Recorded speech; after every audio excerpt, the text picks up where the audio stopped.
This is Beyond the Big Screen podcast with your host, Steve Guerra.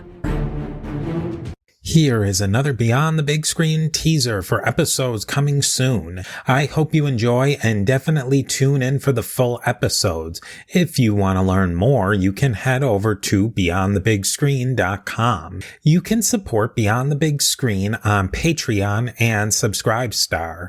By joining on Patreon and or Subscribestar, you can help keep Beyond the Big Screen going and get many great benefits. Benefits include advertisement-free content, bonus content, and early access.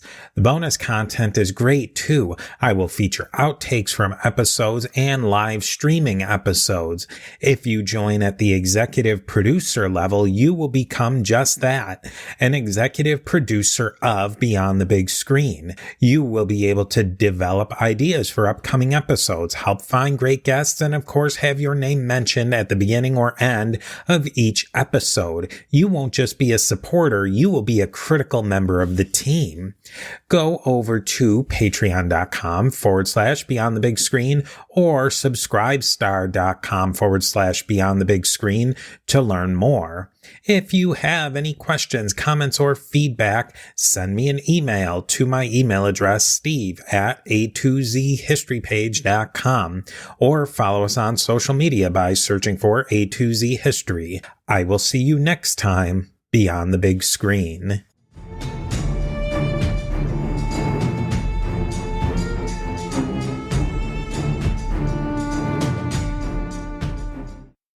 And I believe the movie was filmed in Cinema City, Cinecittà, I think it's called, in just outside of Rome, which most of the movie just looks like soundstage.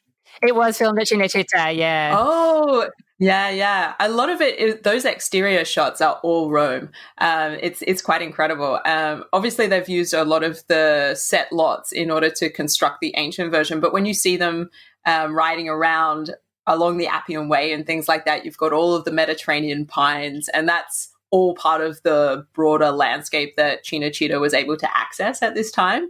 The studio is just incredibly massive. Given all the Mussolini overtones, it's interesting to film it at Cinecittà, which is obviously the studio that Mussolini helped to establish. Maybe we could talk a little bit about Marcus Vinicius, who was played by Robert Taylor. He was especially in the early part of the movie, he was very interesting, especially in his relationship to Lygia, his love interest. I found it very, very creepy. Oh, yeah. Oh, that had toxic masculinity written all over. Yeah, I think I'd say for all womankind, good for you. I'm glad it felt creepy. Yeah. This is like pickup artistry 101, where it's like, maybe if I, just keep pursuing, she'll eventually relent. And then it's like, then the turnaround moment where he's like, you know what? I never want to see you again. Yeah. It's like, marry me. Yeah, he is an interesting character. I mean, Marcus Vinicius and Lygia, they're obviously fictional characters that help to tie the sort of historical set pieces together and bring the Christian and Roman worlds together, which is, classic novel toga play, Roman versus Christian.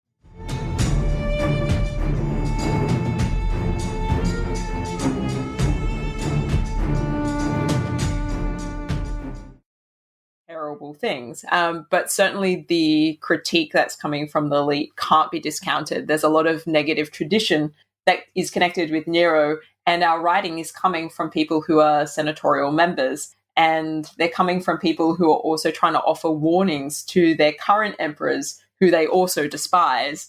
So there's a whole tension there about who's telling what kind of information to whom and for what purpose. And somewhere in there, the real Nero is mixed up as a grab bag of horrible things. His relationship with Pompeia is not great either, and she also gets a terrible rap in Tacitus precisely because she's the kind of person who seems to be actively involved in politics when, as Dr. Arad was saying, women are not expected to be public and political in this kind of way. So there's a real complexity to the material here. Yeah, and also I think the fact that in Quo Vadis, they obviously really compress the timeline. So all of this stuff is sort of heaped on top of each other. So we see Nero planning the fire, we see him executing the fire, and then we see the backlash of that, from the people and also from his fellow elites. And then we see him punishing the Christians. And as a result of this, we end up seeing the conspiracy to overthrow him coming about as a result of these actions. Whereas obviously in reality, it was a lot more spaced out, and it wasn't because of the fire or, because of his persecution of the Christians that Nero was overthrown at all. Whilst Tacitus does remark that people felt sorry for the Christians because they were being made a scapegoat, and Nero, punished them incredibly cruelly for supposedly setting this fire in 64. There was obviously a conspiracy, a fairly serious, widespread conspiracy, which is what Petronius historically was caught up in 65, and which had an impact in 66 and 67 as well, in terms of, Nero's reign was really never the same after that.